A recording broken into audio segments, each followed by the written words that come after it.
Hello parents, thank you for watching this video. It's designed to help you as your students bring home division homework to help them with correct language and understanding of the way we're doing division in our classroom. Right now we're using Professor B as our mathematics curriculum for the 3rd grade, and so he approaches long division in an interesting way, a very thorough way, but a way that you and I did not grow up learning division. And so as you help your child at home, it will be best if you can help them in this same method. So I wanted to share a little bit about that and show you a division problem from beginning to end so you know what we'll be expecting for them to do at school. So each division problem is set up with a word problem at the onset. And we use the same problem every time. So I want to show it to you today so you have a general idea. The problem we would write on the board to help them understand how to set this division problem up is, if Mrs. Romine has $423, how many books can she buy if each book is $3? So this is going to be our setup each time, and I put it on the board and then erase as I go. I'll erase 423 and change the amount of money Miss Romine has in her wallet. I'll erase how much each book costs and change that up to give them different division problems. So you can practice like that at home as well. So based on this problem, we set up our division problem. And I already got it started for you. It'll look like this. We'll go ahead and put how much money Mrs. Romine has as the dividend on the inside, and this will be how much money she has in her wallet. And then each book costs $3, that's our divisor, and it goes on the outside. And we're looking for the quotient, or how many books Mrs. Romine can buy. So the first thing we would do is take note of how many numbers we have in our dividend and what place value those numbers hold. So we have a hundreds place, we have a tens place, and we have a ones place. And those numbers will be important as they grow. We'll have a thousands place and a 10,000s place, and we'll need those numbers as we begin this method of long division. So the first question we ask ourselves is, can we buy 100 books? The first number I'm looking for when I do division is this first number right here. So can I buy 100 books? Well, I would ask, how much would 100 books cost? If one book is $3, 100 books will cost $300. And they'll make a note of that over to the side of their problem. So we'll look now and say, can I buy 100 books? If the answer was no, which it's not in this problem, but if the answer was no, you'd put a small X right here on the top just to hold your place, to let you know, I have already decided if I can buy 100 books, and the answer is no. But in this case, the answer is yes, we can buy 100 books. So if we can, we want to know how many hundreds can we buy? What's the maximum number of 100 books we can buy? So we want to know how many hundreds, so we ask ourselves how many times will 3 go into 4? Well, I would ask the kids and they would tell me 1. And so 1 times 3, which is our next step after we find our answer, 1 times 3 is 3. But this isn't a 1, this is 100. So instead of 3, we'll have 300, because 100 times 3, our answer goes here, is 300. So this is an example of how much money we'll have left if we buy 100 books that costs us $300. The next step in our problem would be to ask ourselves, can I buy 10 books? And I would say, students, how much do 10 books cost? And they would know it costs $30.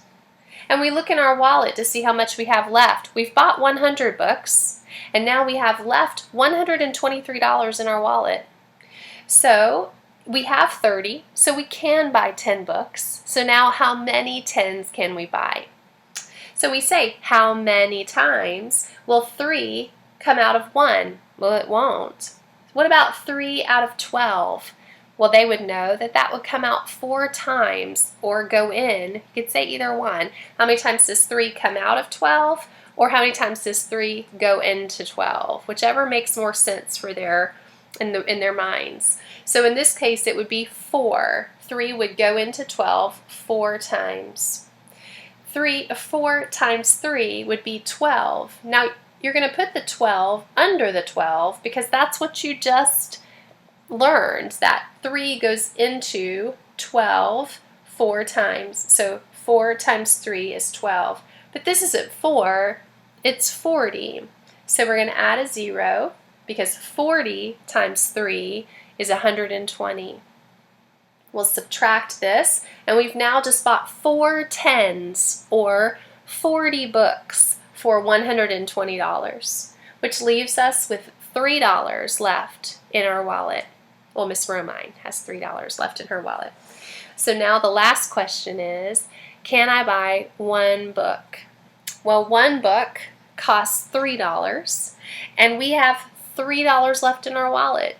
So how many times does 3 go into 3? 1 time. So 1 is the answer for our ones place. 1 times 3 is 3, and we have no money left in our wallet.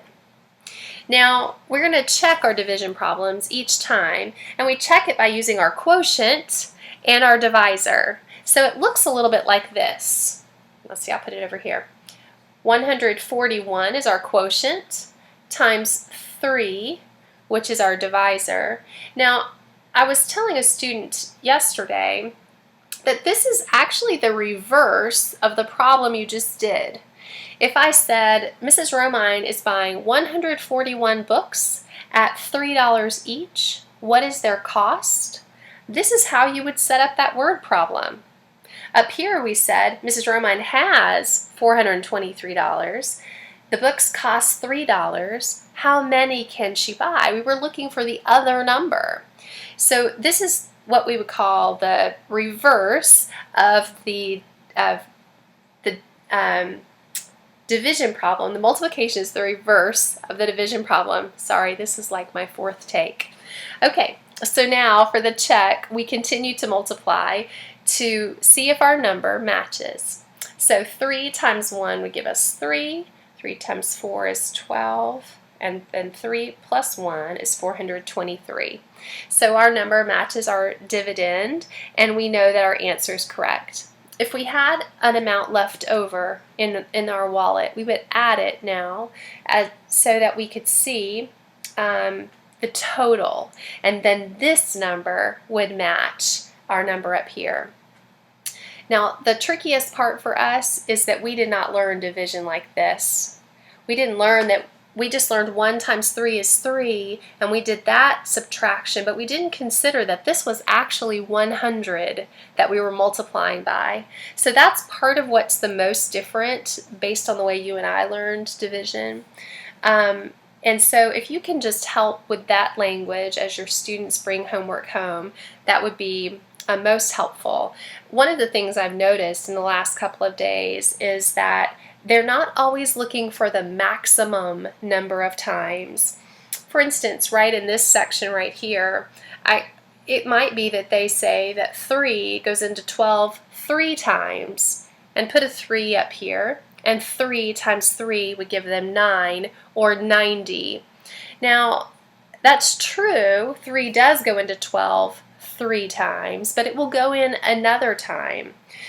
And so 4 then would be, of course, the correct answer. We can tell if they've done this when at the end, when they've subtracted everything out, if this number is greater than their divisor, then they still have money to buy books, or they still have money to divide out. They still have numbers to divide out. So that's one check for them to watch. If they have a number down here that's bigger than their divisor, something up here wasn't the maximum number of times that their divisor will come out.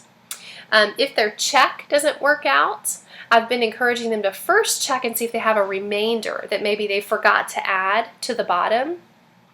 And if their multiplication does work out, but something still doesn't look right, oftentimes it is the maximum number that they didn't pull out correctly. So I hope that this helps. It is confusing because it's so different than the way we've learned division in the past. If you have questions, please let me know. There are a few students that I know need extra support, and I'm going to continue to send home division problems for homework in the hopes that more practice will help. Watch this video with them if you'd like, even though I told them, please don't laugh because Mrs. Johnson is no movie star. But at least it will help give you some good language. And the things we talk about in class are going to be the things that you're hearing at home. So I hope this helps. If I can help you in any other way, just give me a call. All right.